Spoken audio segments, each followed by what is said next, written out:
Bonjour à toutes et à tous, bienvenue sur Grand Littoral TV. On continue de faire le point sur l'actualité, tout ce qui se passe près de chez vous, sur la côte d'Opale et dans l'Audomarois.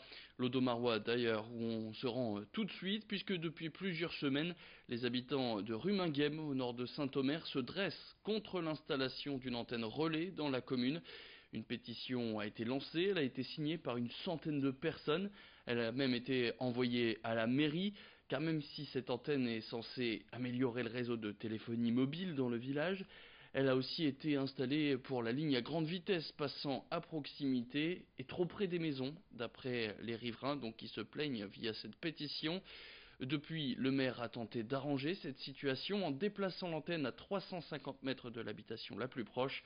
Corentin Escaillé a rencontré le maire de Ruminguem. On écoute tout de suite ses explications.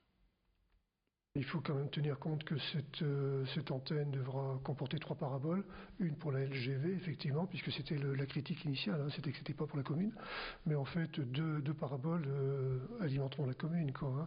Aujourd'hui, il faut savoir que puisque l'opérateur qui installe les paraboles c'est Free, Free ne couvre que la moitié de la commune. À tel point d'ailleurs qu'on a besoin d'une couverture. On a des zones blanches. Il y a moins de 2 semaines, on a fait un exercice de mise en sécurité des enfants dans les écoles, les PPMS. Les enseignantes n'ont pas pu utiliser leur portable, ça passait pas.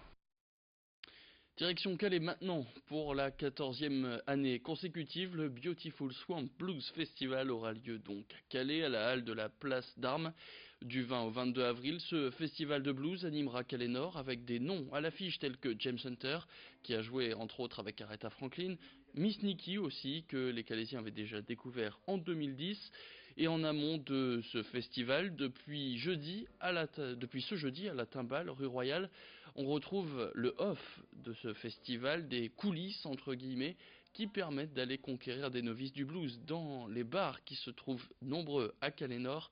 Corentin Escaillé a rencontré Pascal Pestre, adjoint à la culture. On l'écoute d'abord sur les raisons pour lui de ce succès de ce festival de blues à Calais.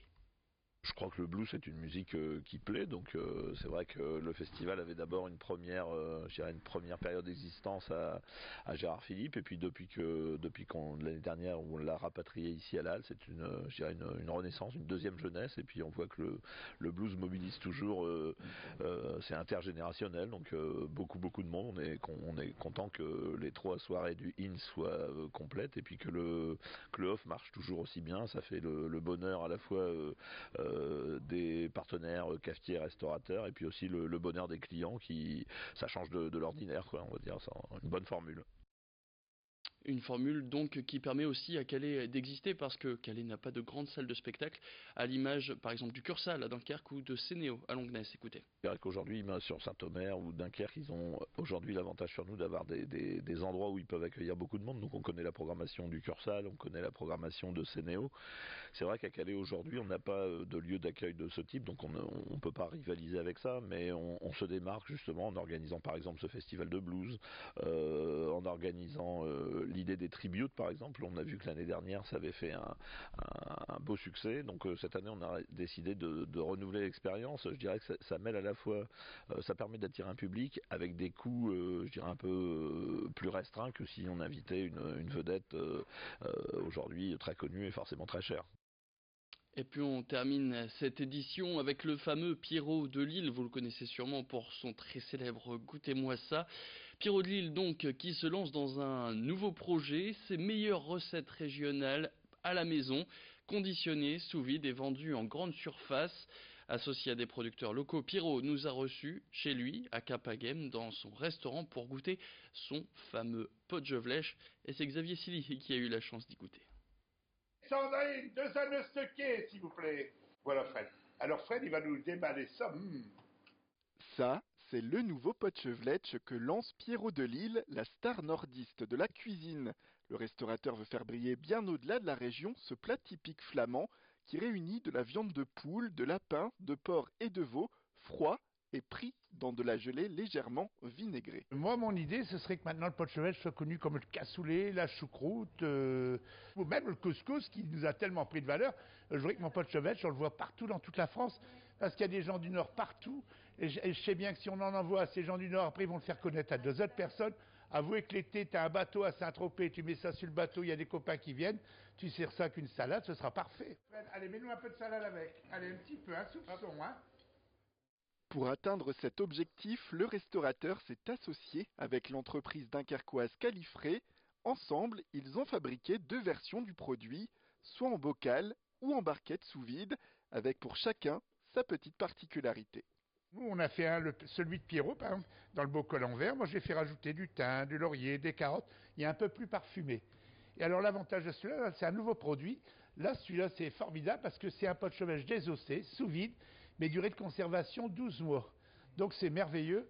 Et vraiment, il est très bon. Il est surtout bien parfumé, un peu vinaigré. J'ai déjà eu des réflexions. C'est vrai qu'on met du vinaigre, mais c'est comme ça que c'est bon. En véritable amateur de gastronomie et en véritable bon vivant aussi, Pierrot voit en ce potchevletch un allié durable à garder toujours dans ses placards.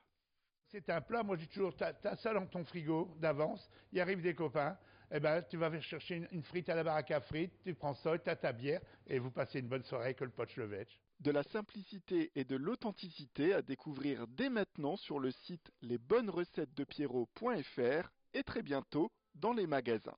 Bon appétit. Goûtez-moi ça. Écoutez-moi ça, évidemment.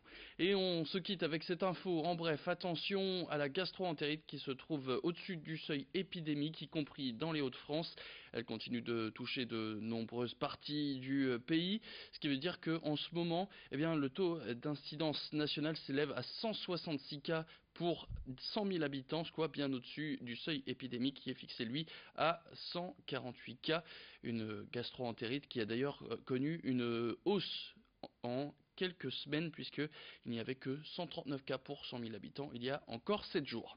Fin de cette édition, merci à toutes et à tous de l'avoir suivi. Tout de suite sur Grand Littoral TV, la météo.